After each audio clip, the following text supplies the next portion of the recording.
আসসালামু আলাইকুম। ওয়ালাইকুম আসসালাম। এই যে আপনি বাস পাট না কাইতে পাট টাইনে ফেলাই দিতেছেন কেন? ভাই, এলো অত্যন্ত দুঃখের বিষয়। এই যে পাটটা এইটা মনে করেন রাইখে দিতেছি, তলে ভরাটা টাইনে দিতেছি। পেঁয়াজের যে দাম আমাকে তো নাই, উন্নতি নাই। পেঁয়াজের পরই নির্ভরশীল কৃষক, আমাকে বিদেশিটা নাই, বাজারে কোনো ব্যবসার টাকাও না, নেই। বাস পাট যদি কাটতেন এটা কি লাভবান হইতো না? কাটবো আমি, কিষানে টাকা দেবো। কি বেচে ও পেঁয়াজ বেচা, এই 800 টাকা পেঁয়াজ বেচা, যদি 600 টাকা দেয় কিষেন রে, এক কিষেনে 5 পাট কাইটে দিবি, ধরেন 500 টাকার, হ্যাঁ আমার 100 টাকা লাভ। ওই 100 টাকা পাট জাগ দিয়ে নয়ে দুয়ে বেচা তোমার থাকেন আরো লস যায় উল্টো, এই জন্য টাইনে ফেলাই দিতেছে। একটা কিষেনে যা কাইটে দিবি আমার ওখানে ঘাটতি 400 টাকা থাকে। তা আপনার পাট তো বেশ ভালো হইছে। আলহামদুলিল্লাহ, পাটও ভালো হয়েছে, পেঁয়াজও ভালো হয়েছে। আচ্ছা, এই যে কোন পাটটা যে বাস আর কোন পাটটা গাছ এইটা বুঝবো মনে কি করেন করে? যে মানুষ এইটা বাস কাটবে, মানে যেটা মোটা সেটা হলো এটা হলো বাস কেটে নিয়ে যাবে। আমি এইটা কাটতেছি না, টানতেছিও না, রাইখে দিছি গাছপত্রের সাথে। ওই দুনে ভাঙ্গাচুরা ছোট চেগুন পাট টাইনে ফেলাই দিতেছি, পাটটা ঝড় ঝড় হয়ে যাইতেছে। এখন যদি সরকার আমাদের দিক চায় যে না, পেঁয়াজের দাম দেয় নেই, এখন পাটের দামটা পরিপূর্ণ মানে পাটের দাম কত হইলে আপনার খরচ উঠবে? আমাদের যে সিস্টেম, তাতে 6,000 টাকার মন যদি হয়, বাইসে থাকবে কৃষক। 6,000 টাকার কম হইলে চালানের থেকে কৃষকও লস, শেষ। চালানের থেকে লস যাবে। পেঁয়াজও তো শেষ হয়েছেই, পাটও শেষ। আচ্ছা, আপনার পাট আনুমানিক এখন কয়েক লম্বা আছে? আনুমানিক ধরেন কয়েক 7-8 হাত হয়েছে।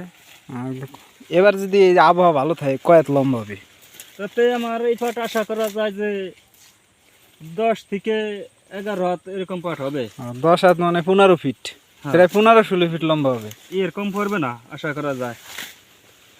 তাই তো কৃষকের দিক আসলে যদি না চায় সরকার, এই যে সারা বাংলাদেশের কৃষক সবাই শুধু চায় রয়েছে সরকারের দিক। না, সরকারের দিক তো চাই থাকবে। আর আপনারা পেঁয়াজ একটু কমাই করবেন তো, আপনাকে যদি পেঁয়াজ একটু কমাই করি তাতে সমস্যা আপনাদের? পেঁয়াজের বই কুমাই কইরা পেঁয়াজের বইতে কি চাষ করব বলেন?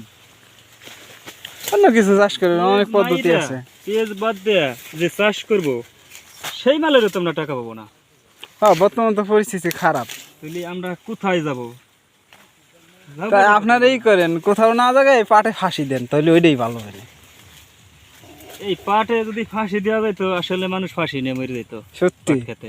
কিন্তু পাট খেতে ফাঁসি নিলে আসলে ওইটা ভাইরাল হবে, ভাইরাল যোগ্য, কিন্তু কার্যকর হবে না, মানে ওটা বেমানান। বেমানান হয়ে যাবে।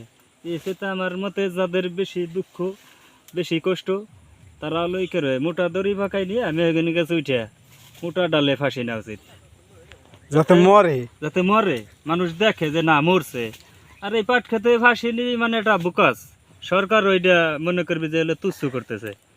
আসলে কৃষকের আগা তুচ্ছ না, এদের কইলজে ফাইটে যেতে কৃষকের। আপনাদের মনে তো অনেক কষ্ট, আসলে হলো মনে কষ্ট, এগুলোর কিছু না। কষ্ট ভাই, শুধু কষ্ট না। এই যে দেখেন 3 জন লোক নিয়ে আসছি খেতে, 3 জন পেঁয়াজ বেচে টাকা দিতে হবে। আগে 1 মন পেঁয়াজ বেচলে আগের সরকারের আমলে 2500-2600 টাকা পাইছি, কিষেন হয়েছে 5টা। এখন 1 মন পেঁয়াজ এটা কিষেনরে দেওয়া লাগে টাকা। আচ্ছা, ধন্যবাদ আমাদের সাথে সময় দেওয়ার জন্য। অন্য কোনো দিন হাজির হব। ওকে, ধন্যবাদ ভাই।